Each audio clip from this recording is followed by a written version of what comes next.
గురువుల్ని ప్రార్థించాకే మనం ఏదైనా చేసుకోవాలి. ఓకే. హరే కృష్ణ మాతాజీ, దండవత్ ప్రణామ్ మాతాజీ. దండవత్ ప్రణామ్ అందరికి. పాడారు మాతాజీ, మాకు అంత బాగా అర్థం కాలేదు కానీ మీరైతే బాగా పాడారు మాతాజీ. శనివారం నాడు మళ్ళీ మాతాజీ చెప్తారు కదా, అందుకనే నేను ఫస్ట్ డే కూడా మిస్ అయ్యాను మాతాజీ. మీరు ఒక 4 days అంటే గ్యాప్ వచ్చింది కదా, మీకు అర్థం అవ్వాలని. ఓకే ఓకే మాతాజీ. హరే కృష్ణ. హరే కృష్ణ మాతాజీ, దండవత్ ప్రణామ్. మాతాజీ రికార్డింగ్ పెట్టారు, మీరు విని నేర్చుకున్నారా మరి? yes మాతాజీ. గ్రూప్ లో పెట్టాం కదా రికార్డింగ్, మళ్ళీ ఒకసారి మనీషా మాతాజీ మళ్ళీ ఒకసారి పెట్టండి. ఈ రోజు రేపు ప్రాక్టీస్ చేస్తే సాటర్డేకి మీరు కొంత పర్ఫెక్ట్ అవుతారు. ఓకే ఓకే మాతాజీ. ఓకే. శ్రావణి మాతాజీ మీరు షేర్ చేస్తారా? ఓకే మాతాజీ చేయండి. హరే కృష్ణ మాతాజీ, దండవత్ ప్రణామ్. దండవత్ ప్రణామ్.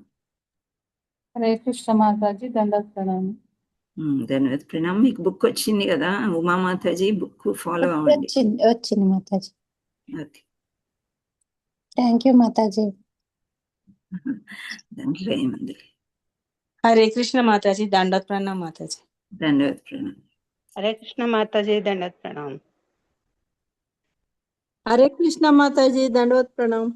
ధన్యవాद. శ్రావణి మాతాజీ.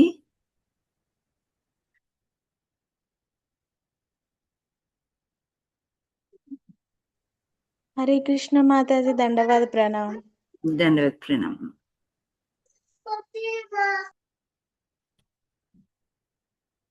హరే కృష్ణ మాతాజీ, దండవత్ ప్రణామ్. దండవత్ ప్రణామ్.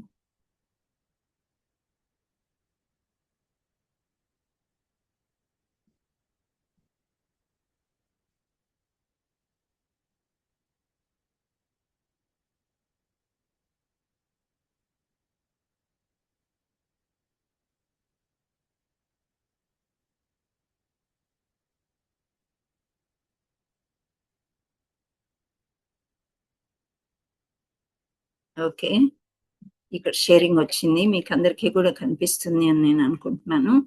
సో ఋషయ ఊచు, నిన్న 5వ శ్లోకంలో ఏం చెప్పుకున్నాము?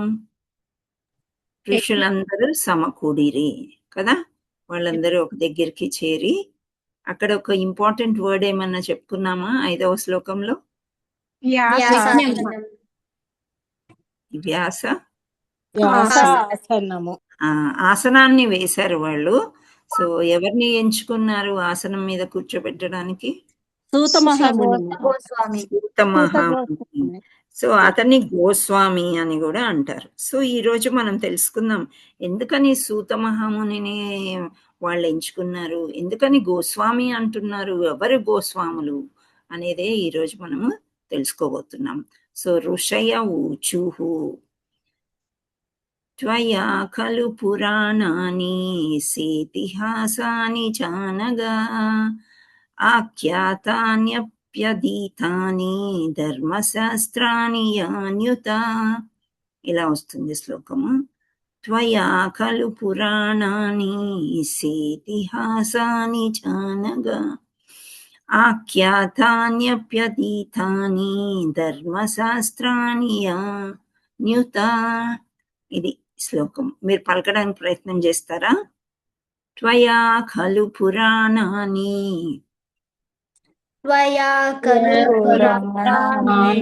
సేతిహాసాని చానగా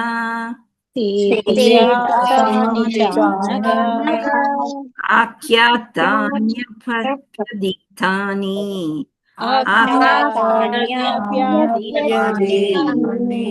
ధర్మశాస్త్రాని యాన్యుత. ఓకే, ఒకసారి మొత్తం చేద్దాము, మీరు కూడా నాతో చదవండి. ఓకే. త్వయా ఖలు పురాణాని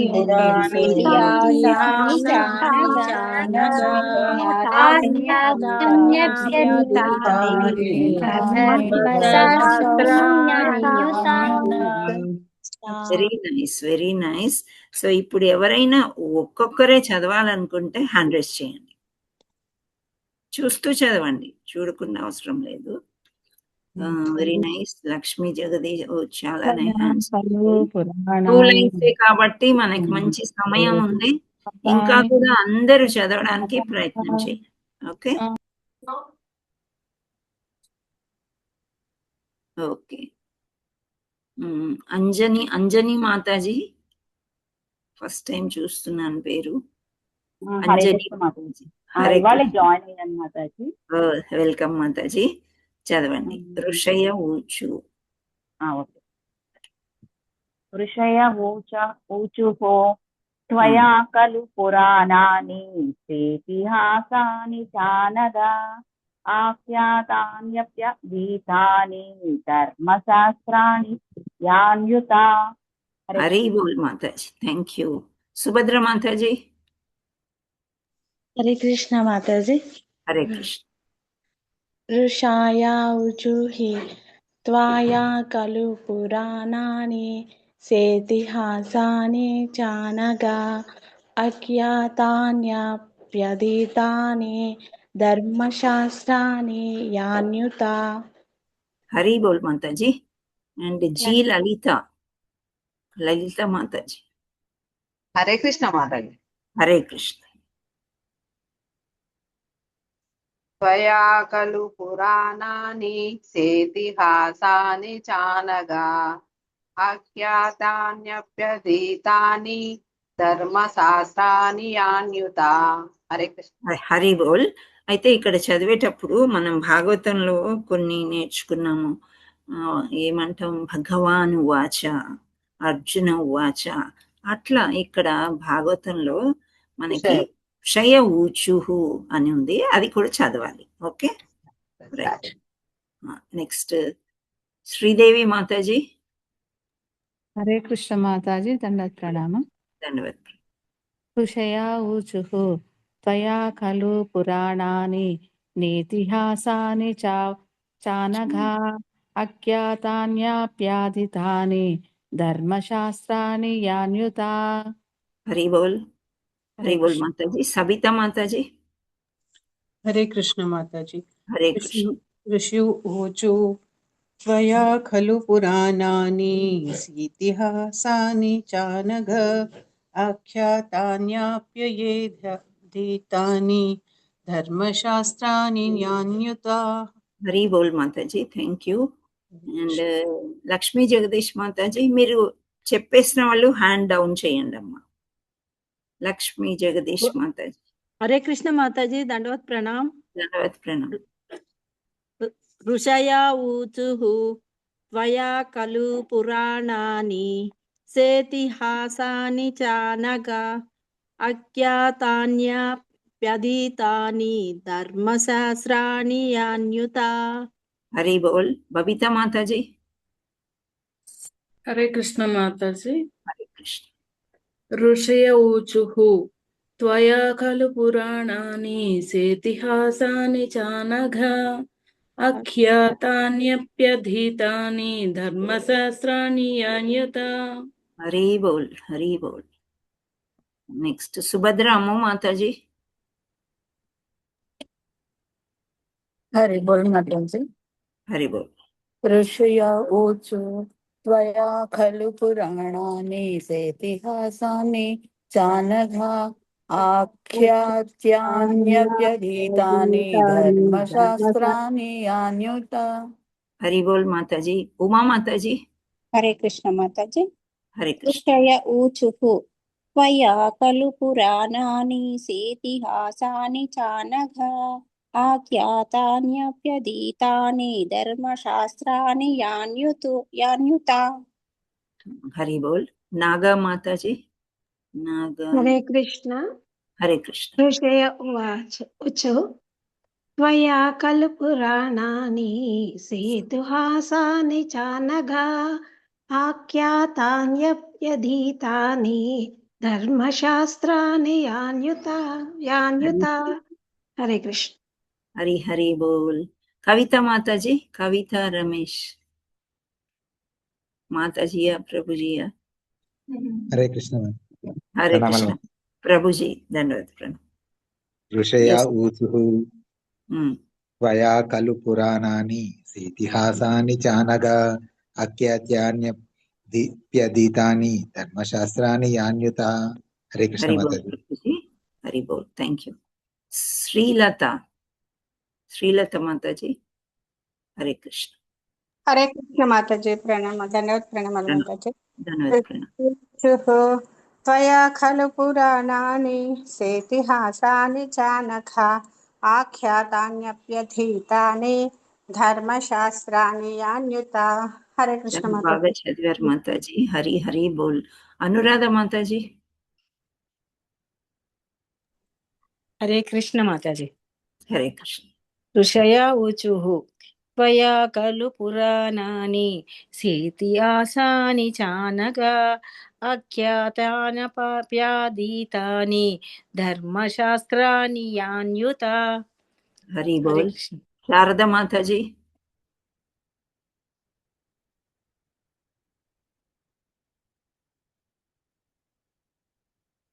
హరే కృష్ణ మాతాజీ. శారద మాతాజీ అన్మ్యూట్ చేసుకోండి.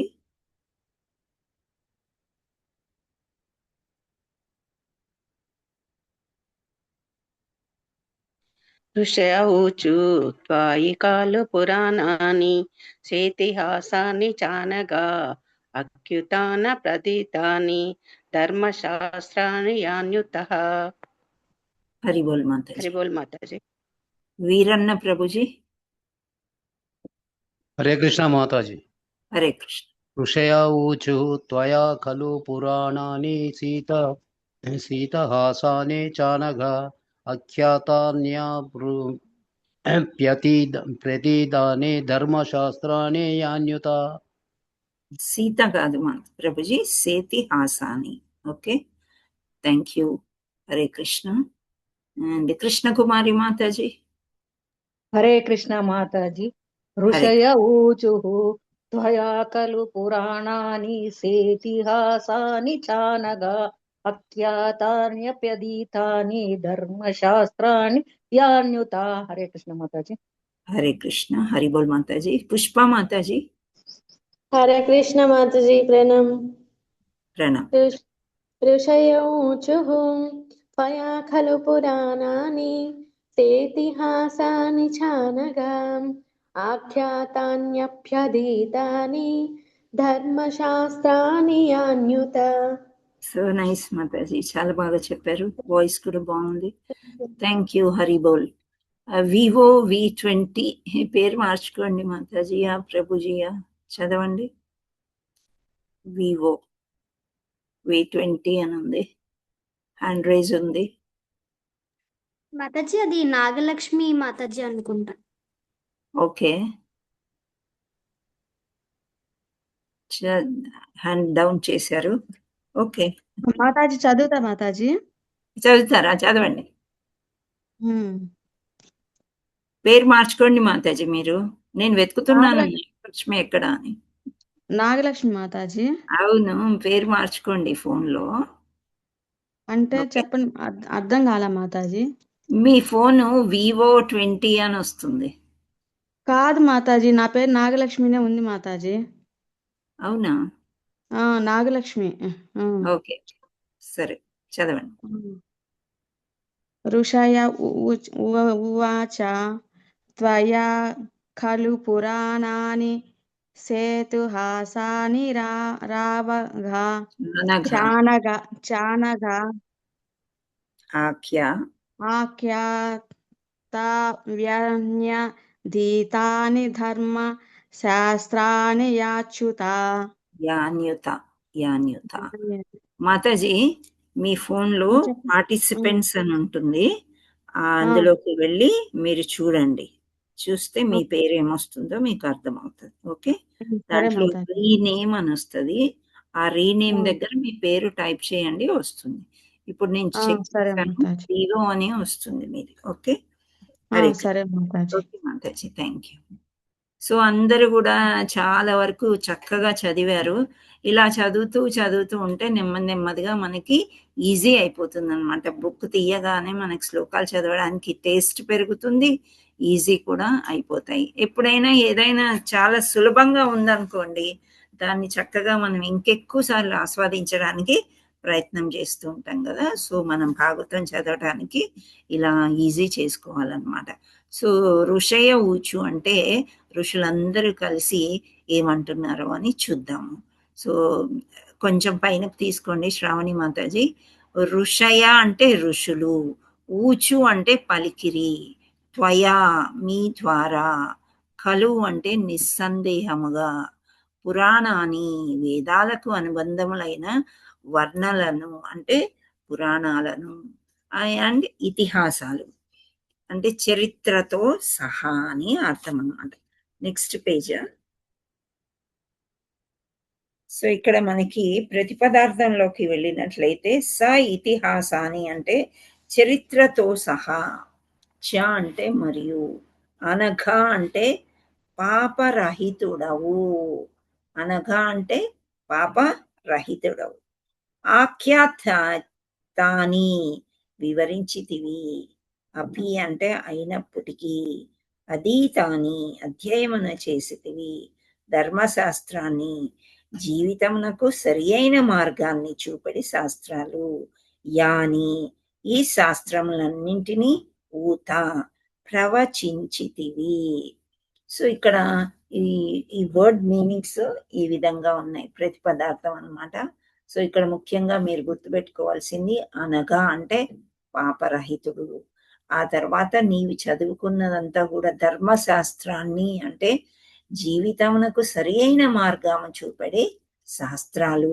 మనకి ఎన్నో శాస్త్రాలు ఉన్నాయి, అన్ని మన జీవితానికి సరి అయిన మార్గాల్ని చూపిస్తారు, కానీ అన్ని మనము చదవలేమన్నమాట. కానీ ఇక్కడ ఏమంటున్నారు ఋషులందరూ, నీవు చదివావు అని అంటున్నారు. సో ఋషులు పలికిరి. ఇక్కడ మనం అనువాదం చూస్తున్నట్లయితే, ఓ సూత గోస్వామి, మీరు సంపూర్ణముగా దోషరహితులు, ధర్మశాస్త్రాలందు పురాణేతి ఇతిహాసములందు అంటే పురాణాలయందు ఇతిహాసములందు మీరు నిష్ణాతులైనట్టి వారు, అంటే పర్ఫెక్ట్ అన్నమాట. మీరు ఇవన్నీ బాగా చదివేశారు, ఇంత పర్ఫెక్ట్ గా ఉన్నారు, ఏది అడిగినా మీరు చెప్పగలుగుతారు.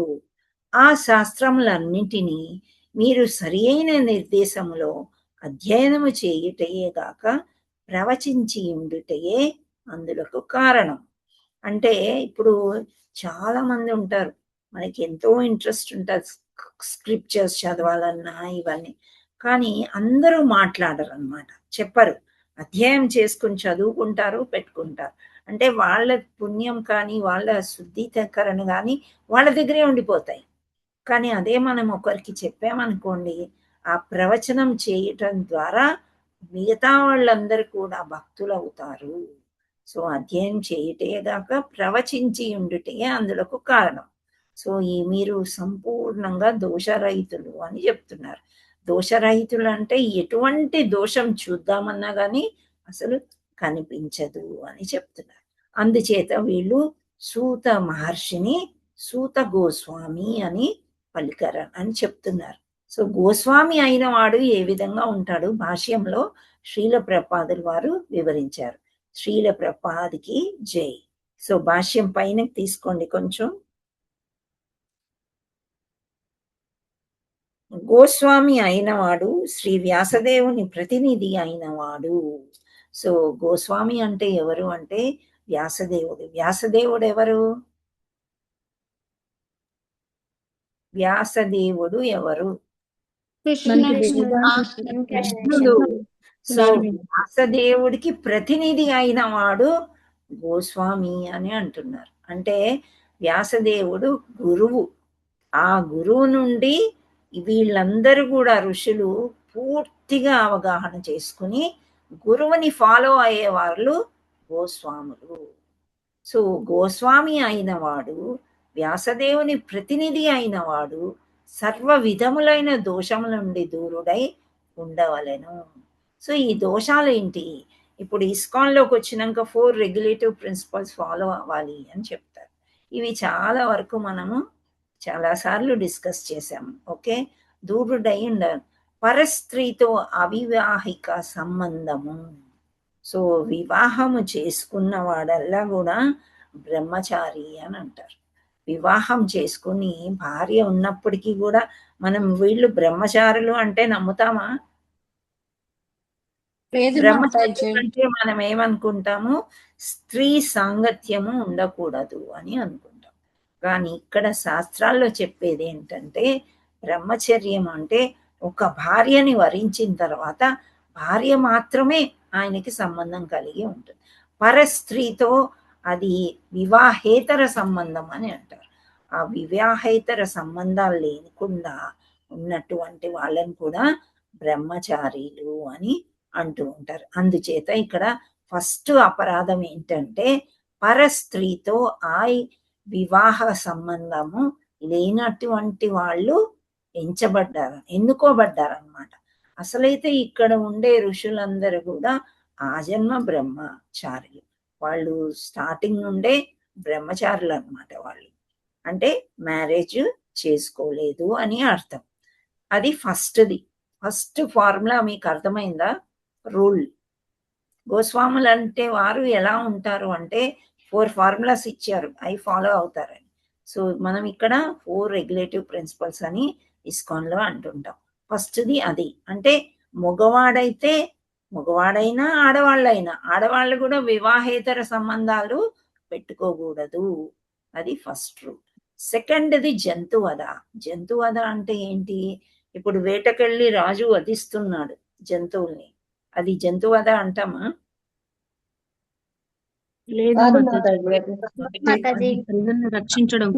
రక్షించడం కోసం వేటాడుతున్నారు వాళ్ళు.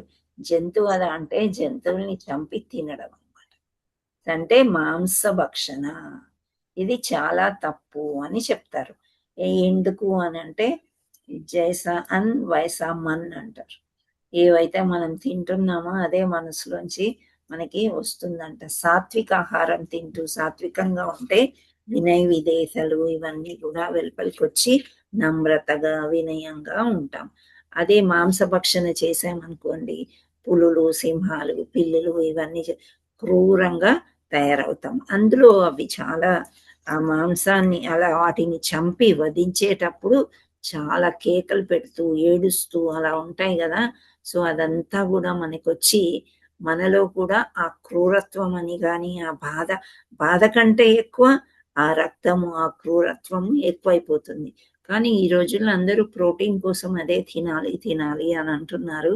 అయితే ఇస్కాన్కి వచ్చినంత తర్వాత అందరికీ అర్థమైపోతుంది అది తినకపోయినా మనం బ్రతకగలము అని చెప్పేసి. ఇక్కడ వివాహేతర సంబంధాలు అన్నారు.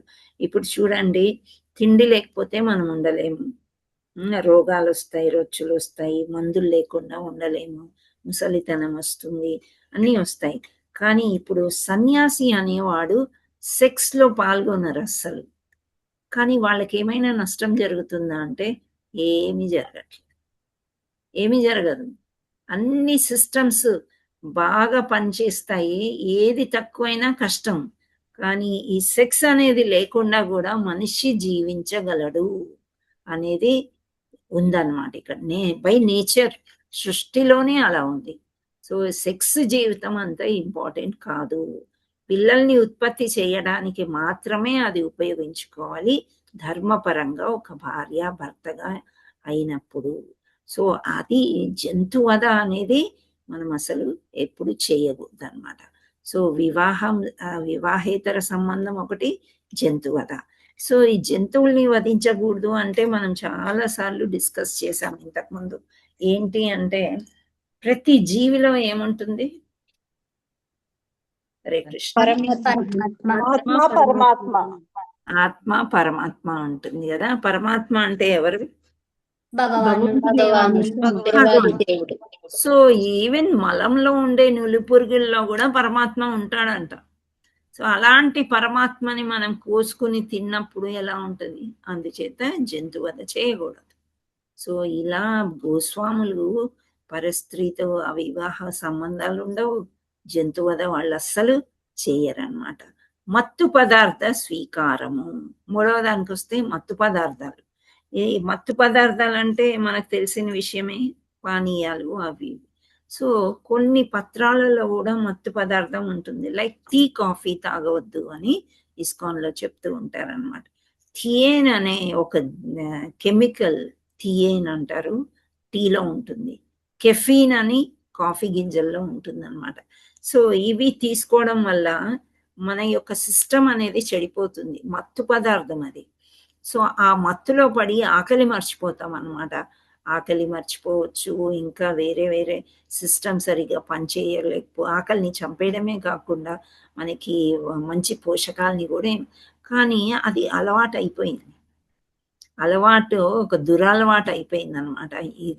ఈ మత్తు మేము ఈ ఏమంటారు మత్తు పదార్థాలని లైక్ గంజాయి వేసుకోవడం కానీ, లేకపోతే బీర్, విస్కీ ఇట్లాంటివి ఉంటాయి కదా, అవి కాదు కదా మేము తీసుకునేది. టీ కాఫీ ఏమవుతుంది, తీసుకోవచ్చు కదా అని అనుకుంటారు.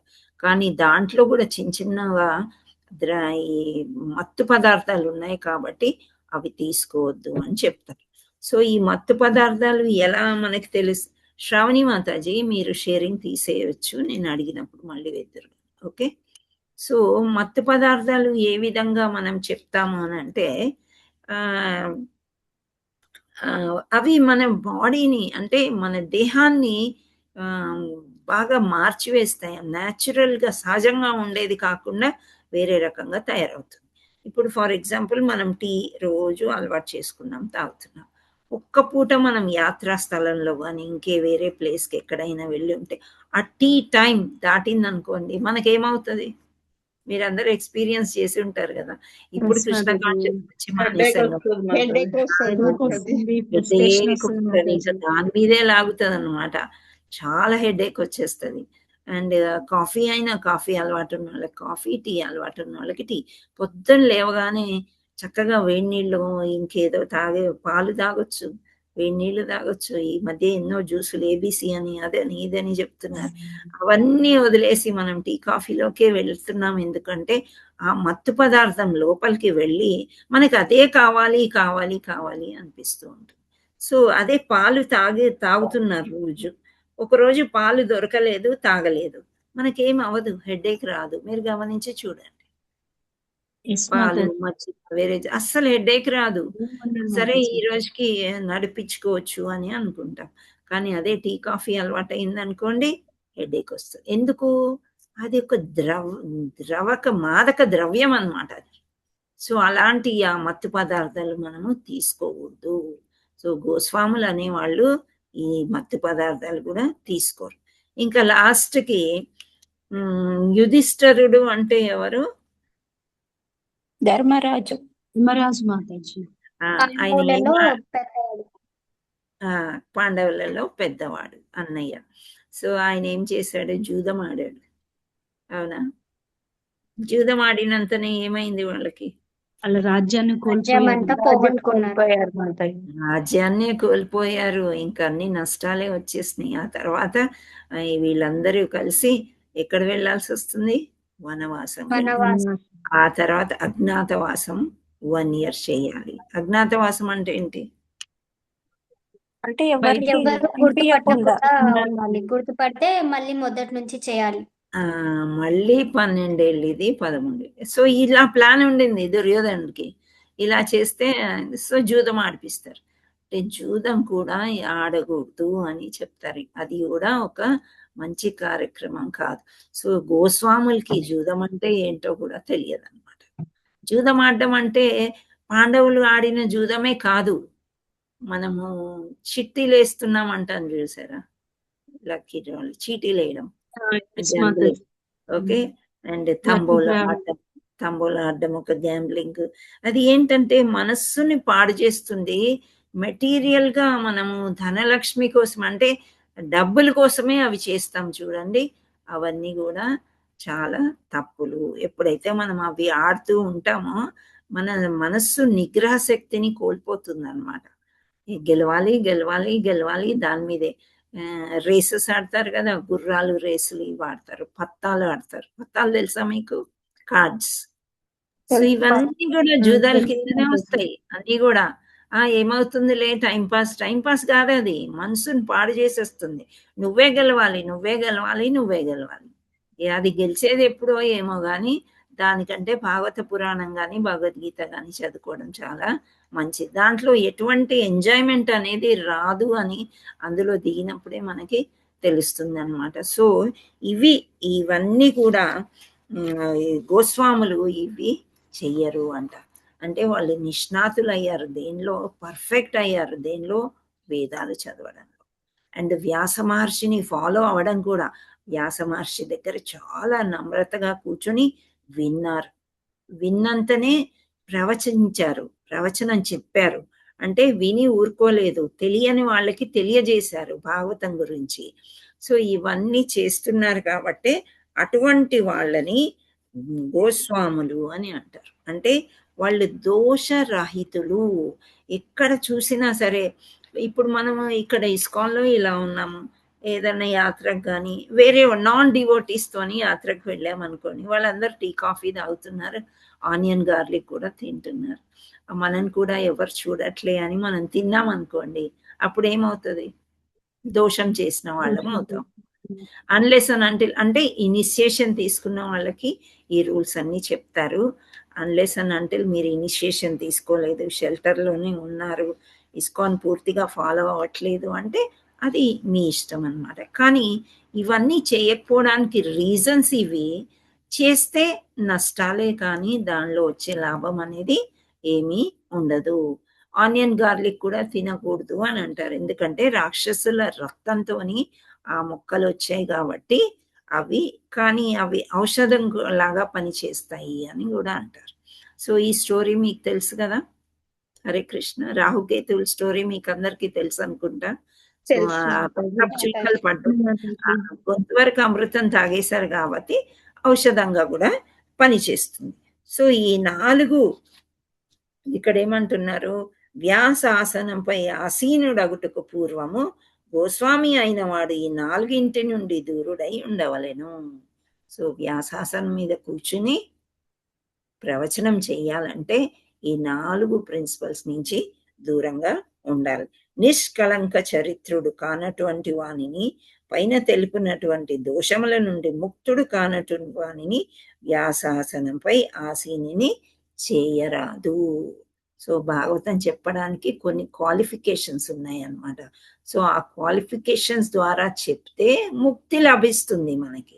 లేదు అంటే ఒక నవల చదివినట్టు చదువుతూ ఉంటారు అనుకోండి, కొంత శుద్ధీకరణ అయితే జరుగుతుంది, తప్పకుండా శుద్ధీకరణ జరుగుతుంది లోపల నుండి. కానీ వాళ్ళు పూర్తిగా తర్వాత కృష్ణుడే వాళ్ళకి తెలియజేస్తాడు. అందుచేత ఈ కృష్ణ కాన్షియస్ కి వచ్చిన వాళ్ళకి ఎటువంటి రూల్స్ అండ్ రెగ్యులేషన్స్ ఏమీ ఉండవు. జపం చేసుకోండి, ఈ కథలు వినండి, ఈ క్లాసులు సత్సంగం చేయండి అని చెప్తారు. సో నెమ్మదిగా వాళ్ళే మారుతూ ఉంటారనమాట. సో ఇలా ఈ 4 ప్రిన్సిపల్స్ నుండి దూరంగా ఉండే వాళ్ళని వ్యాసాసనంపై కూర్చోబెట్టరాదు. సో ఇప్పుడు మనం క్లాసులు వింటూ ఉన్నాం, ఎవరికైనా క్లాస్ చెప్పాలి అనిపించినప్పుడు ఏంటి రూల్? మీరు చెప్పడానికి అవకాశం కావాలంటే ఏం రూల్?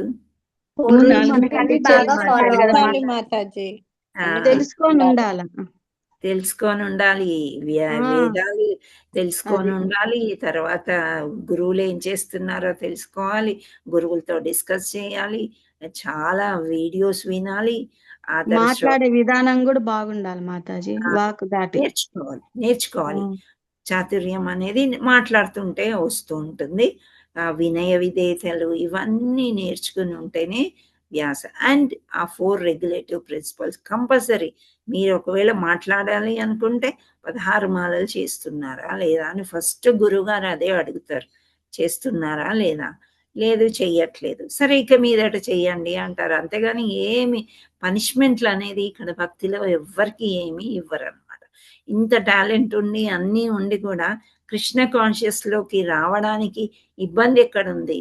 ఈ 4 రెగ్యులేటివ్ ప్రిన్సిపల్స్ ఇబ్బందికరం కొందరికి, సరే అవి అలాగే ఉంచండి, కానీ మీరు జపం చేయండి, మీరు క్లాసులు వినండి, మీ సాంగత్యంలో ఉండండి అని, సత్సంగంలో ఉండండి అని చెప్తారే తప్ప అవును నేను చెప్పాను కదా ఈ 4 చేయొద్దని ఎందుకు చేసావని ఎవ్వరు క్వశ్చన్ వేయరు. ఓకే, సో గోస్వామి అయినటువంటి వాడు ఈ 4 సూత్రాల నుండి పాటిస్తూ వినయ విదేశాలు పురాణాలు కూడా వేదాల నుండి, వేదాల యొక్క భాగమే అన్నమాట.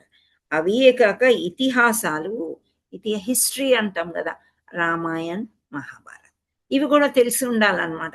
మనం అప్పుడప్పుడు లెసన్ చెప్పుకునేటప్పుడు శ్రీరాముడి గురించి చెప్పుకుంటూ ఉంటాం కదా, అప్పుడప్పుడు హనుమంతుడి గురించి డిస్కస్ చేస్తాం. వీళ్ళందరూ కూడా రామాయణంలో వస్తారు. మహాభారతం అంటే ఇట్ ఈస్ అ పార్ట్, మన భగవద్గీత మహాభారతంలో ఒక చిన్న ఘట్టం కదా. సో అలా మహాభారతం కూడా మనము చెప్పుకుని, ఇవన్నీ కూడా ఇతిహాసాలు అంటే హిస్టరీ. సో ఇవన్నీ కూడా వేదాల్లోని భాగాలే. ఆచార్యుడు లేదా గోస్వామి అయిన వాడు ఈ శాస్త్రాలన్నిటి అందు నిష్ణాతుడై ఉండవలెను. అంటే ఎక్కడ ఏ పాయింట్ వస్తుందో మనకు తెలియదు అనమాట. ఇవన్నీ కూడా బాగా చదివి జీర్ణించుకొని ఒకరికి చెప్పే విధానంగా మనము తయారవ్వాలి అని చెప్తున్నారు. వాస్తవానికి వాటి పఠనము కన్నను శ్రవణము చేయుట, వివరించుట అనేది కార్యాలు అత్యంత ముఖ్యమైనవి. సో ఇక్కడ మన ఏమంటున్నారంటే ఈ రూల్స్ అన్ని పాటించే కంటే కూడా శ్రవణం చాలా ఇంపార్టెంట్. వినడం అన్నమాట. విని దాన్ని మళ్ళీ పలకటాన్నే శ్రవణం. తర్వాత ఏమొస్తుంది రెండోది నవవిధ భక్తిలో? మననం మరణం మననం మననం కీర్తనం, సంకీర్తనం. మరణం కీర్తనం తర్వాత మరణం. ఓకే, ఇప్పుడు శ్రవణం కీర్తనం అని అంటాం. సో ఎక్కువ శ్రవణం చేసి చేసి చేసి ఉన్నప్పుడు సైలెంట్ గా ఉండలేం మనం. కీర్తనం అని ప్రవచించేదాన్నే కీర్తనం అని అంటాం. మాట్లాడాలనిపిస్తుంది. ఇప్పుడు నేను ఏదైనా చిన్న క్వశ్చన్ అడుగుతాను, అడిగినప్పుడు అందరూ టపాటపమని వస్తారు, నేను చెప్పాలి నేను చెప్పాలి నేను చెప్పాలి అనుకోరు. ఎందుకు? ఆల్రెడీ ఈ విషయం ఇంతకు ముందు చెప్పు ఉన్నారు, విని ఉన్నారు, మీరు విన్నదే బయటకు వస్తుంది అనమాట. సో అలా ఈ ఎప్పుడైతే ఇవన్నీ ఆ గోస్వామి అయిన వాడు బాగా శ్రవణం చేయాలి, బాగా శ్రవణం చేసి ఉండాలన్నమాట. సో సూత గోస్వామి చాలా చక్కగా శ్రవణం చేశాడు. ఎక్కడి నుండి శ్రవణం చేశాడు? సుఖదేవ గోస్వామి. దేవ గోస్వామి నుండి శ్రవణం చేశాడు. నిన్న చెప్పుకున్నాం కదా, ఫస్ట్ రోలో కూర్చుని ఆయనకి బలరాముడి యొక్క దీవెనలు ఉన్నాయి, ఆయనకి వ్యాస మహర్షి యొక్క దీవెనలు ఉన్నాయి, సుఖదేవ గోస్వామి యొక్క దీవెనలు. సో వీళ్ళందరి కృప వల్ల సుఖదేవ గోస్వామి ముందు కూర్చుని చక్కగా ఆకలింపు చేసుకున్నాడు. శ్రవణం చేసి అర్థం చేసుకోవడమే కాకుండా తెలియని వాళ్ళకందరికీ కూడా తెలియజేశాడు అనమాట భాగవతం అంటే ఏమిటి అనేది. సో ప్రవచనం ద్వారానే శాస్త్రజ్ఞానం చక్కగా అవగతం కాగలదు. ఆ విధంగా వినుట అనేది శ్రవణము కాగా ప్రవచించుట కీర్తనము అవుతుంది.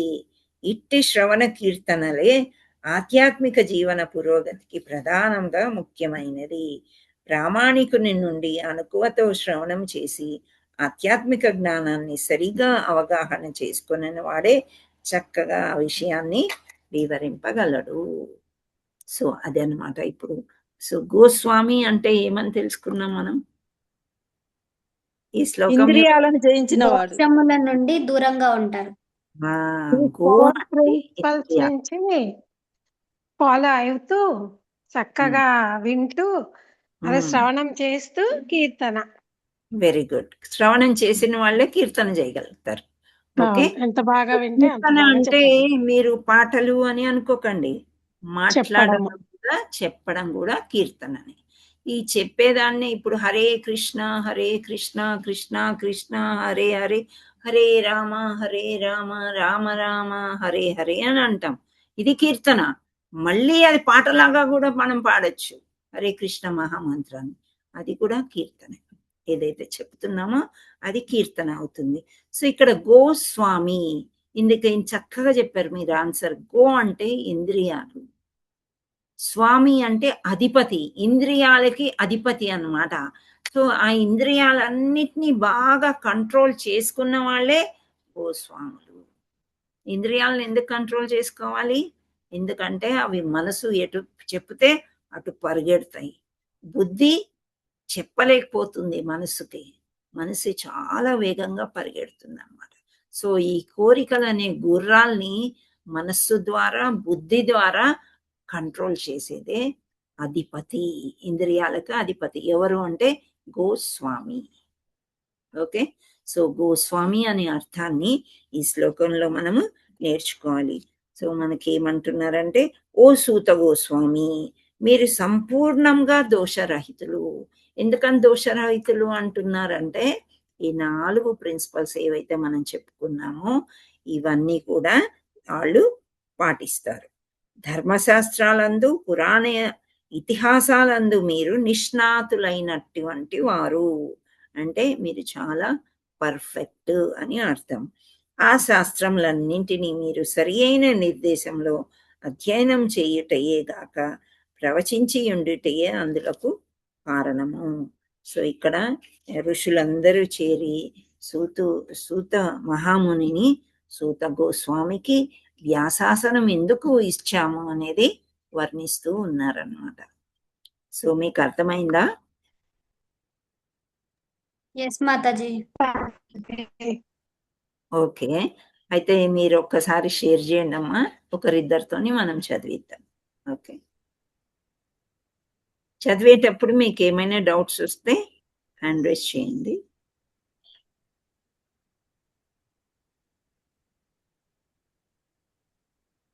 భాష్యము మీరు స్క్రీన్ మీద చూసి చదవండి, లేదంటే పుస్తకంలో సేమ్ ఉంటే చదవండి, వేరే ఉంటే వద్దు, అది కన్ఫ్యూజన్ వస్తుంది. ఓకే, భాష్యం హ్యాండ్ రైజ్ చేసిన తర్వాత మనీషా మాతాజీ మీరు చూడండి, ఓ 3 మెంబర్స్తో చదివించు. ఓకే మాతాజీ. వి కుమారి మాతాజీ అన్మ్యూట్ చేసుకోండి.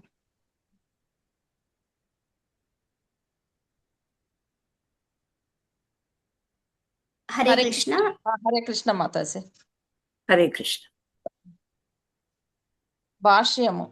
గోస్వామి అయిన వాడు శ్రీ వ్యాసదేవుని ప్రతినిధి అయి ఉన్నవాడు. సర్వ విధములైన దోషముల నుండి దూరుడై ఉండవలెను. పరస్త్రీతో అవివాహిక సంబంధము, జంతువధ, మత్తు పదార్థము స్వీకారము, సర్వ విధానములైన జోదములనియు కలియుగములోని 4 ప్రధాన దోషములు.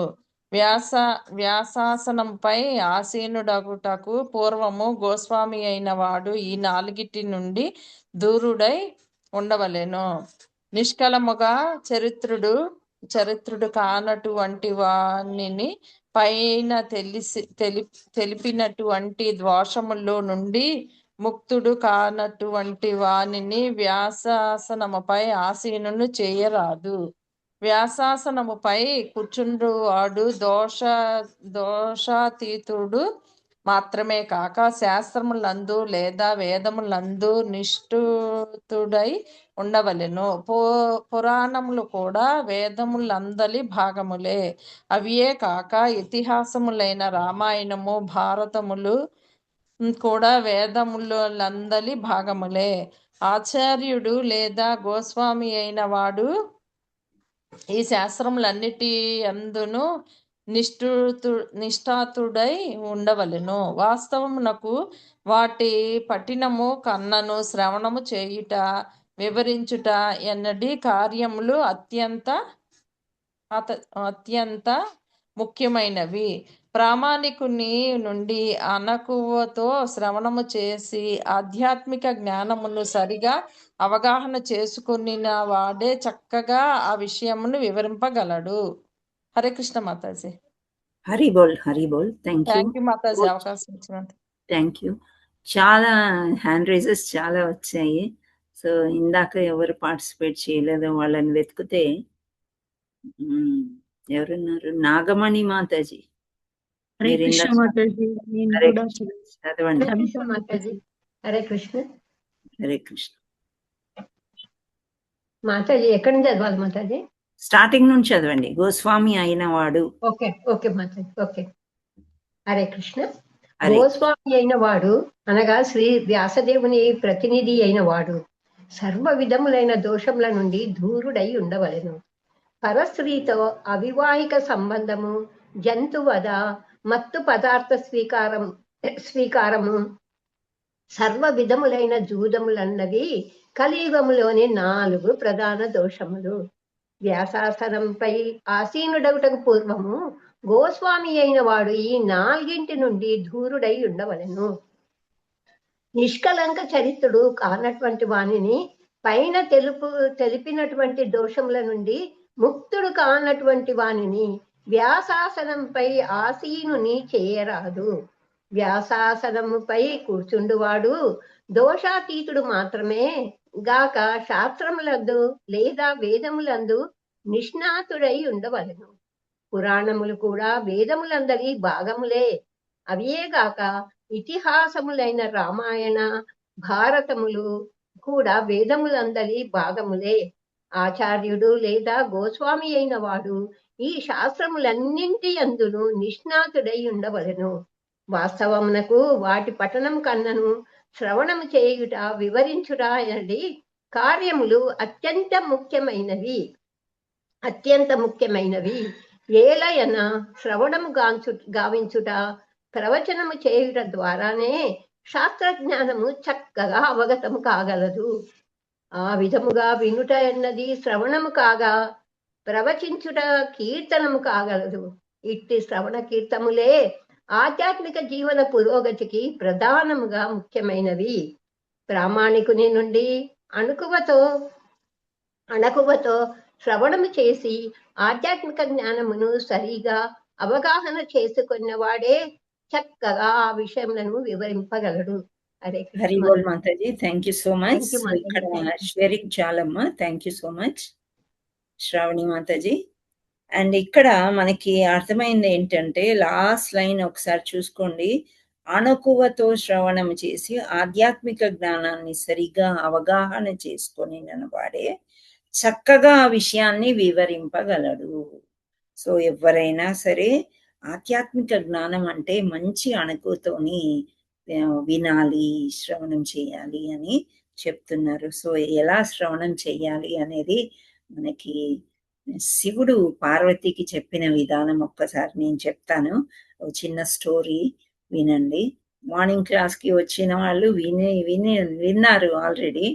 సో మళ్ళీ ఒకసారి వినడానికి ప్రయత్నం చేయండి. ఓకే. సో ఒకానొక సమయంలో నారద మహర్షి వచ్చాడంట. ఎక్కడికి? కైలాసం. కైలాసం ఎవరి ఇల్లు? శివపార్వతుల ఇల్లు కైలాసం కదా. సో ఆ కైలాసానికి వచ్చాడనమాట. వచ్చేసరికి అక్కడ శివుడు లేడంట. లేకపోయేసరికి పార్వతీమాతని కలిసి ఒక మాట చెప్తాడనమాట. సో నారదుడు వచ్చి ఊరికే పోడు కదా, ఊరికరారు మహానుభావులని ఏదో ఒకటి పెట్టిపోతారు. సో వచ్చి నువ్వు శివుడి గురించి చెప్తాడు. ఏమని అంటే, నీ భర్త మెడలో పుర్రెల మాల వేసుకుంటాడు కదా, అవునా? శివుడు పుర్రెలు. సో ఈ పుర్రెలన్నీ ఎవరివి అని నువ్వు అనుకుంటున్నావు? అన్ని ఆడవాళ్ళవి అని చెప్తాడు. ఆడవాళ్ళ పుర్రెలు వేసుకుని నీ భర్త తిరుగుతున్నాడు, నీకు తెలుసా అమ్మా అని అంటాడంట. అప్పుడు పార్వతికి ఎలా ఉంటుంది చెప్పండి? ఓహో, ఇంతమంది ఆడవాళ్లతోని ఏంటి ఇది అని అర్థం కాదనమాట. అని శివుడు రాని సంగతి చెప్దామని ఏ భార్య అయినా అలాగే అనుకుంటది కదా. సో ఈలోపు నారదుడు అలా పెట్టేశాడు అగ్గిపుల్ల, వెళ్ళిపోయాడు అనమాట. కానీ నారదుడు ఏది చేసినా కానీ నారద మహాముని మనకి మనం మామూలుగా ఈ జగత్తులో భౌతిక ప్రపంచంలో కానీ ముల్లోకాల్లో కానీ ఆయన శపించినా ఒక మంచే జరుగుతుంది, ఆయన మంచి చేసినా ఒక మంచే జరుగుతుంది. నలకు వేరుల్ని శపిస్తాడు కదా చెట్లు అయిపోవాలని. కానీ ఎక్కడ చెట్లు అయిపోతారు వాళ్ళు? కృష్ణుడి ఇంట్లో. అంతే కృష్ణుడి యొక్క చిన్నతనం చేష్టలు అవి చేస్తూ చేస్తూ ఈ శాప విమోచనం వద్దు అనుకుంటారంట వాళ్ళు. అలా నారదముని ఇక్కడ పార్వతీదేవికి చెప్పి వెళ్ళిపోయాడు. ఇంత లోపల శివుడు వచ్చేసరికి పార్వతీదేవి అడుగుతుంది అనమాట, నీవు వేసుకునే పుర్రలమాలంతా ఆడవాళ్ళయ్యా అని చెప్తున్నారు నారద మహర్షి, అదేంటి స్వామి అని అడుగుతుంది. అవును నిజమే, ఆడవాళ్ళయ్యే. ఎవరు అనుకుంటున్నావు?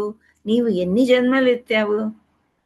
పార్వతీదేవి చాలా జన్మలు ఎత్తుతుంది ఆ రాక్షసుల్ని చంపడానికి. కాళీమాతలాగా ఆవేశం ఆపుకోలేకపోతే మళ్ళీ శివుడే ఆమెని రక్షిస్తాడు. ఆ తర్వాత సచీమాత అగ్నిలో దూకి చనిపోతుంది, పార్వతీమాత. ఇలా ఒక్కొక్క అవతారం అయిపోయే కొద్దీ ఆమె అవతారం చాలించగానే ఆ పుర్రం తీసుకొని మెడలో వేసుకున్నాడంట శివుడు. అంటే అప్పుడు పార్వతీమాత సంతోషిస్తుంది, ఆహా నేనంటే ఇంత ప్రేమ స్వామి మీకు, నాకు ఇంకో జన్మ లేకుండా ఏదైనా ఉపాయం ఉందా అని అడుగుతుందంట. ఇంకో జన్మే నాకొద్దు, ఏదైనా ఉపాయం ఉంటే చెప్పండి అని అంటే, నీకు అమర పురాణం చెప్తాను అంటే అమర కథ చెప్తాను, అది వింటే గనక మనకి మళ్ళీ జన్మ అంటూ ఉండదు. అమర కథ అనేది భాగవతం అన్నమాట. సో ఈ భాగవతం వినాలంటే మనం ఇంట్లో ఉండకూడదు. ఇక్కడ కైలాసంలో ఉన్నాం అనుకో, ఏదో ఒక డిస్టర్బెన్స్ ఉంటుంది. భాగవతం చదివేటప్పుడు అంట భాగవతాదులు అంటే ఎవరైతే చెప్తున్నారో వాళ్ళకి మనసులో చాలా రెస్పెక్ట్ ఇస్తూ మనం శ్రవణం చేయాలంట. ఈ సెల్ ఫోన్స్ అని అవని ఇవని అన్ని ఆఫ్ చేసుకుని చక్కగా కూర్చుని మనశ్శాంతిగా శ్రవణం చేయాలి అని శివుడు పార్వతికి చెప్తున్నాడు, నేను చెప్పటం కాదు. ఓకే, సో పార్వతీదేవికి మనకి ఇక్కడైతే చాలా డిస్టర్బెన్స్. మనము అమర్నాథ్ వెళ్తాం. అమర్నాథ్ తెలుసా మీకు? పుణ్యక్షేత్రం కదా. సో అక్కడికి వెళ్తే అక్కడ ప్రశాంతంగా ఉంటది, ఎవ్వరు ఉండరు. నేను అప్పుడు నీకు ఈ అమర్ కథ చెప్తాను, చెప్పిన తర్వాత అప్పుడు నీకు ఇంకో జన్మ అంటూ ఉండదు అని అంటారు. సో హీస్ ట్రావెలింగ్ అనమాట. ఎక్కడి నుండి? కైలాసం నుండి అమర్నాథ్ కి వెళ్తున్నాడు. ఫస్ట్ ఏం చేశాడు శివుడు? ఇల్లు వదిలేశాడు. మనకి ఇల్లొద్దు ఆకిలొద్దు, కథ చదవాలి, భాగవతం భగవంతుడిని చేరుకోవాలి, మళ్ళీ జన్మ వద్దంటే ఇది చెయ్యాలి అని ఇల్లు వదిలేశాడు. వదిలేసి ఆ తర్వాత నడుస్తూ వెళ్ళిన తర్వాత నందిని వదిలేస్తాడంట, వాహనాన్ని. నందికి చెప్తాడు, నువ్వు ఇక్కడే ఉండు, రావద్దు, ఇంకా ముందుకి రావద్దు అని చెప్పి. అప్పుడు నంది ఆశ్చర్యపోతుంది. నంది ఏంటి? నందీశ్వరుడు, ఎక్కడ శివుడు ఉంటే అక్కడ. నంది లేకుండా శివుడు ఉండడు, శివుడు లేకుండా నంది, కానీ రావద్దు అన్నాడు. ఎందుకు అని అంటే, నీకు వాడి అయిన కొమ్ములు ఉంటాయి, అది అహంకారానికి చిహ్నము. నువ్వు అనవసరంగా ఎవరినో ఒకరిని కొమ్ముతుంటావు, వాళ్ళని బాధ పెడతావు, కాబట్టి నీవు రావద్దు, నువ్వు ఇక్కడే. అమర్నాథ్కి వెళ్ళేటప్పుడు నంది ఆలయం ఉంటుందంట. సో నేనైతే వెళ్ళలేదు, స్టోరీలో చెప్పింది ఒక మహాప్రభు చెప్పారనమాట, ఆయనది విని నేను ఇక్కడ చెప్తున్నాను. సో ఆ కొమ్ములు అలా వాడి అయి ఉండి, ఎద్దులు చూసారా ఒక్కొక్కసారి మనం వింటూ ఉంటాం, అసలు ఎవ్వరు ఏం చేయకుండానే వెళ్ళి కుమ్ముతుంటాయి, పొడుస్తాయి. అయితే నీకు అహంకారం ఎక్కువైపోయి అందరినీ ఏదో ఒక మాటల ద్వారా పొడవడం కానీ చేతల ద్వారా పొడవడం కానీ చేస్తూ ఉంటావు, కాబట్టి నువ్వు ఇక్కడే ఉండు, నువ్వు రావద్దు. అంటే మనలో కూడా కొన్ని ఉంటాయి, అహంకారపూరితం, ఈగోయిజం అంటాం కదా.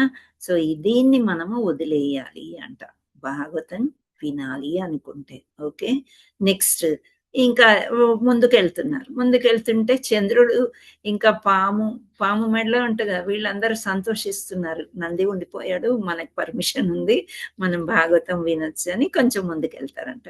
వెళ్ళేసరికి చంద్రుడిని దించేస్తాడు ఇక ఎవరు? శివుడు.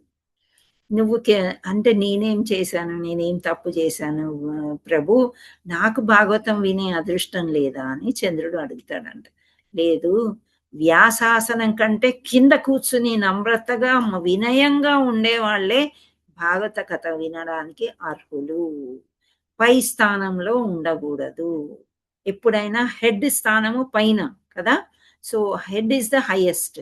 సో అంతకంటే ఎక్కువ వ్యాసాసనం మీద కూర్చున్న వాళ్ళకంటే ఎత్తు మీద మనం ఎప్పుడు ఉండకూడదు. అందుకే భగవత్ పూజ మనం చేసే సమయంలో ఏమంటారు అంటే, భగవంతుడి ఆసనం కంటే మన ఆసనం పెద్దగా ఉండకూడదు అనమాట.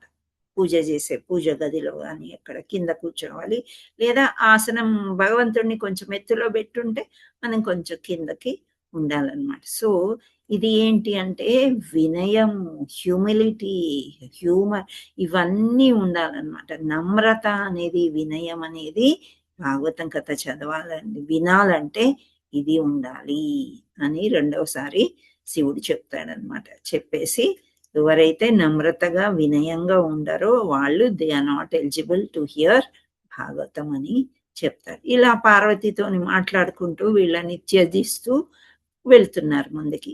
ఈ కొంత దూరం వెళ్ళేసరికి పామును కూడా తీసేస్తాడు అనమాట.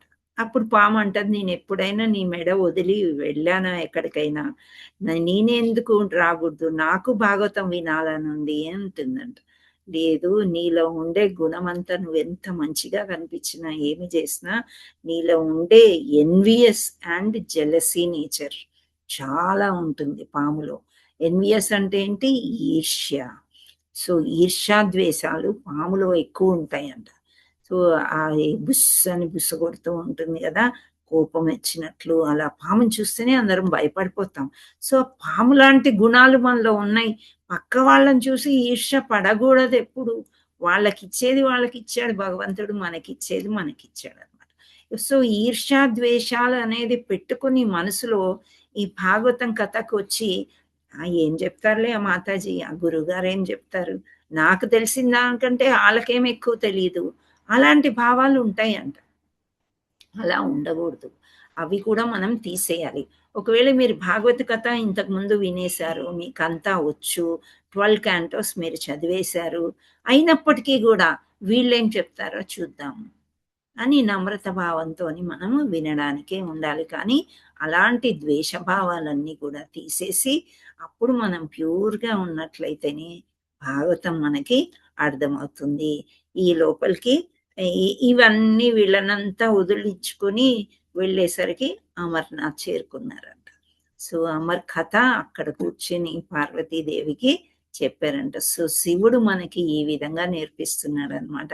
అంటే భాగవతం మనం శ్రవణం చేయాలంటే ఈ 4 రెగ్యులేటివ్ ప్రిన్సిపల్స్ గోస్వాములకి ఉండాలి. అంటే గోస్వాములు భాగవత కథ చెప్తారు, చెప్పినప్పుడు వినడానికి మనకు ఉండే అర్హతలు ఇవి అని శివుడు చెప్పాడు అనమాట. పార్వతికి చెప్తున్నట్లు మనకి తెలియజేశాడు. సో ఇవన్నీ మనం తప్పకుండా, భాగవతం వస్తుంది ఎవరైనా చెప్తున్నారు అంటే అన్ని వర్క్స్ పక్కన పెట్టేయాలి. అది మనం అలవాటు చేసుకుంటే మనకు సులువు అయిపోతుంది. మనం అలవాటు చేసుకొని ఇంట్రెస్ట్ తెచ్చుకున్నారనుకోండి, భగవంతుడే అన్ని దూరం చేసేస్తాడు. You are the only one in the house. అది ఎలా జరుగుతుందో వాళ్ళకు కూడా ఇష్టమై వాళ్ళు కూడా జాయిన్ అవ్వచ్చు, వీ డోంట్ నో. కానీ అది జరుగుతుంది. మనం ప్రయత్నమే చేయాలన్నమాట. మనం ముందే అనుకుంటాం ఆ టైం కుదరదు, ఆ టైం నేను షాపింగ్కి వెళ్ళాలి, ఆ టైం కూరగాయలు తెచ్చుకోవాలి, హాస్పిటల్కి వెళ్ళాలి, బ్యాంక్కి వెళ్ళాలి. సామాన్యంగా ఈ టైం అంతే. మనం 10-10:30 వరకు ఇంటి పనులు చేసుకుంటాము. ఈ సమయం దాటిపోతే మళ్ళీ సాయంత్రం వెళ్ళలేము అనే ఫీలింగ్ ఉంటుంది. కానీ మనం చాలా ఓపికగా ఈ సమయాన్ని భాగవతానికి కేటాయించుకొని 12:30 తర్వాత మన పనులు మరుసటి రోజు 10:30 దాకా చేసుకోవచ్చు. అది మీరు టైం టేబుల్ అలా సెట్ చేసుకుంటే కనుక చాలా హ్యాపీగా మనం ఇక్కడ భాగవత చర్చ చేసుకోవచ్చు. సో ఈ స్టోరీ నిన్న నేను మార్నింగ్ క్లాస్ కోసము చదువుతుంటే ఒక వీడియోలో నాకు కనిపించింది, విన్నాను. సో విన్న వెంటనే క్లాస్లో మనం చెప్పామనుకోండి, అది ముద్ర పడిపోతుంది బ్రెయిన్లో, అలాగే గుర్తుంటుంది. ఎన్ని క్లాసుల్లో అయినా మనం చెప్పుకోవచ్చు. మీరు కూడా మళ్ళీ మీకు తెలిసిన వాళ్ళకి చెప్పుకుంటూ వెళ్తూ ఉంటే ఇదే మరి ప్రవచనం అంటే. వేరే వాళ్ళు కూడా భక్తులు అవుతారు. అవునా, ఇంత మంచి స్టోరీయా, శివుడు చెప్పాడా అని చెప్పేసి. శివుడు కూడా మంచి వైష్ణవ భక్తుడు కదా. సో గోస్వాముల గురించి ఈరోజు మనము తెలుసుకున్నాం అనమాట. సో లాస్ట్లో ఒక్కసారి ఈ శ్లోకం నాతో పాటు మీరందరూ కూడా చదవండి. చదివేసి అనువాదం చెప్పుకుని ఉంటాం. ఓకే, మీరందరూ కూడా మైక్స్ ఆన్ చేసుకొని ప్రయత్నం చేయండి, పుస్తకాలు ఉంటే చూసి చదవడానికి. ఓకే. ఋషయ ఊచుః త్వయా ఖలు పురాణాని సేతిహాసాని జానగా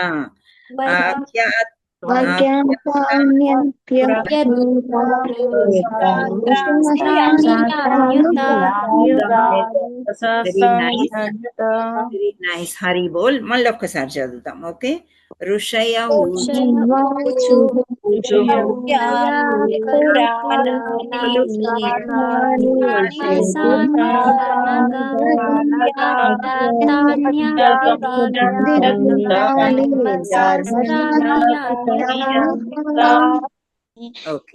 థ్యాంక్ యూ. సో ఇక్కడ మనకి అనువాదం. ఓ సూత గోస్వామి, మీరు సంపూర్ణంగా దోషరహితులు. ధర్మశాస్త్రాలందు పురాణేతి ఇతిహాసాలందు మీరు నిష్ణాతులైనటువంటి వారు. ఆ శాస్త్రములన్నిటినీ మీరు సరి అయిన నిర్దేశంలో అధ్యయనం చేయటేగాక ప్రవచించి ఉండుటయే అందులకు కారణము. హరే కృష్ణ హరే కృష్ణ కృష్ణ కృష్ణ హరే హరే, హరే రామ రామ రామ హరే హరే. వంచకల్పతరుభ్యస్య కృపా సింధుభ్య ఏవ చ పతితానాం పావనేభ్యో వైష్ణవేభ్యో నమో నమః. श्री श्री श्री राधा मदन मोहन की जय. जगन्नाथ बलदेव सुभद्रा माई की जय. चैतन्य निताय गौर प्रेमानंदे हरि हरि बोल. श्री भागवतम की जय. श्री भगवत गीता की जय. श्री व्यास महर्षि की जय. सूत गोस्वामी की जय. शुकदेव गोस्वामी की जय और अंदर गोस्वामी की जय. चैतन्य प्रभु की जय. हरिदास ठाकुर की जय. Hare Krishna. Thank you all so much. Thank you మాతాజీ. హరే కృష్ణ. బాగా హరే కృష్ణ మాతాజీ, చాలా మంచి స్టోరీ చెప్పారు ఈరోజు, భాగవతం ఎలా వినాలి అని. Thank you. Hare Krishna Mataji. Thank you Mataji. Thank you Mataji.